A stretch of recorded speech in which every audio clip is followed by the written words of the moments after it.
those violent crimes going to be dealt with? Are they going to reduce? Can I safely go home after work? Can I safely buy another laptop for my children? Can I safely invest in the things I need to invest in and at the end of the day expect that everything is still there when I get home? This is important. This is important.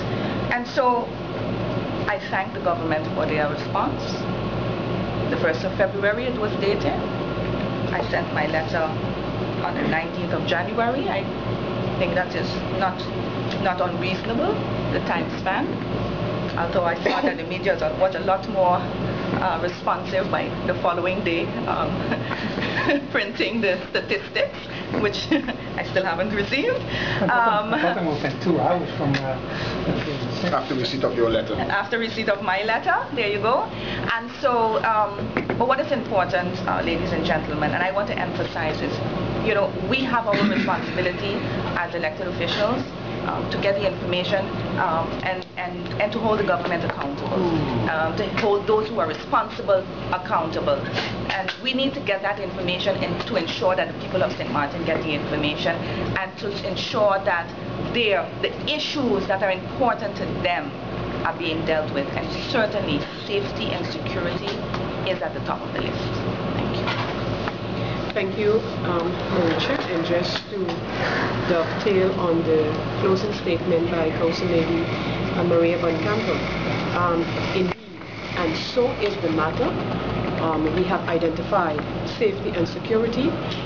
So are the matters of employment and the overall economic situation, not only in terms of bringing out the nice figures, but to give a realistic picture to the people of St. Martin, how a government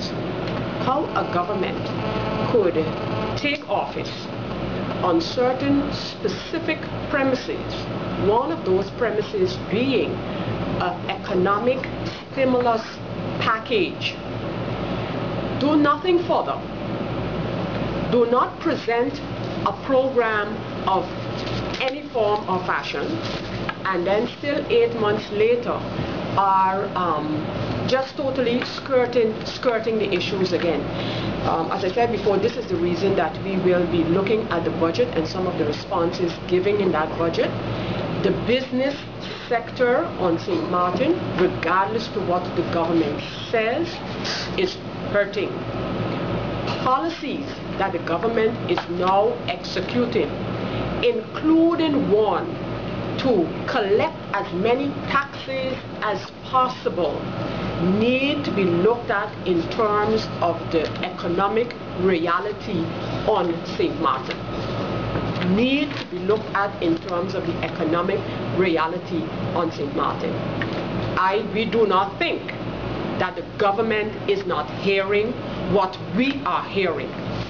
And if no kind of response is given to these concerns with respect to the economic reality on St. Martin, then again we conclude that the government is skirting its responsibilities in dealing with the matters that really, really touch the people of St. Martin. Because when you talk about businesses, you can get into the argument, yes, but you know, if they didn't pay taxes years gone by, they should be doing it today.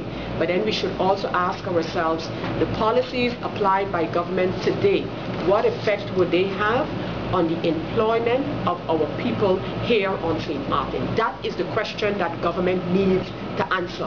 At the same time that they are partner in regulating the position of workers here on St. Martin. We are talking like we did in the case of the labor policy of persons on St. Martin with a legal status or not, but having resided here, getting the opportunity to be employed and not to be idle on St. Martin, walking around. Mothers have no work, fathers have no work, and then are asking you, what do you expect me to do to provide for my children?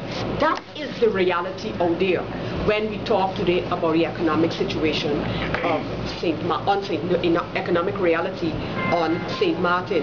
In fact, yesterday we thought in the serious nature of the the meeting of the Central Committee, and I remarked it yesterday. Councilman Roy Manning just brought it to my attention, talking about the draft